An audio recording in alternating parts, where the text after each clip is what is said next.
Hi, I'm Angelina Naspretto. And I am Fiona Taylor. And we're at Birch Creek Lake Somerville State Park. We're here to film a video for RPTS 316 over the environmental impacts here at the park.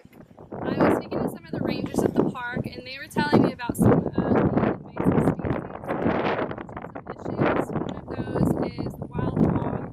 They are a non-native exotic species, and they are creating competition for some of the native species of wildlife here at the park. They're also very destructive with the vegetation, and so they are causing a lot of issues here for visitors. The other important invasive species here is actually some of the reeds that grow along the shoreline. We saw those in some of our other videos, but those are encroaching onto the dock areas, and so as boating is one of the major incomes and reasons that people visit this park, they're closing off docks and ramps because of those reeds, and they're just getting too out of control and blocking those areas. Lake Somerville State Park could be considered a restorative environment because people come out here to enjoy beauty of Texas native wildflowers.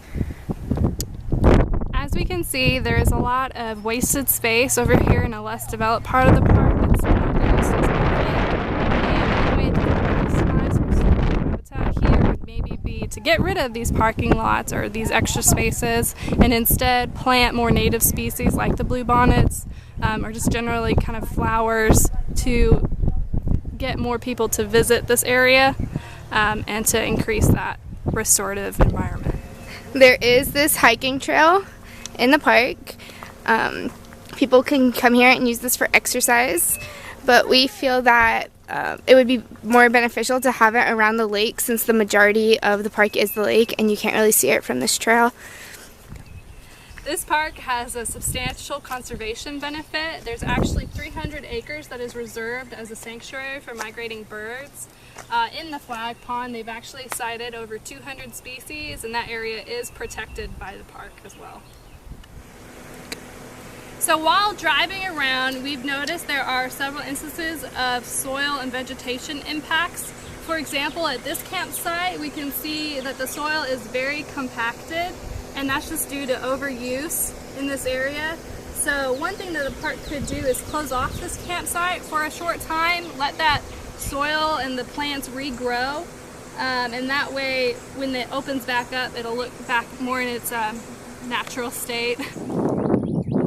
So this park has a lot of recreational benefits. It has a wide variety of activities for all different groups of people and preferences.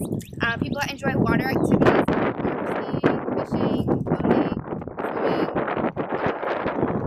camping. There's all different types of campgrounds. There's for equestrian, electricity, non-electricity, group campsites, RVs, tents, like other kinds of camping. They also have picnic tables and pavilions and stuff where you could like get with your friends and family and have a picnic. There's trails throughout the park, that 22 miles of trails. There's also equestrian facilities where you could keep your horses while you're camping.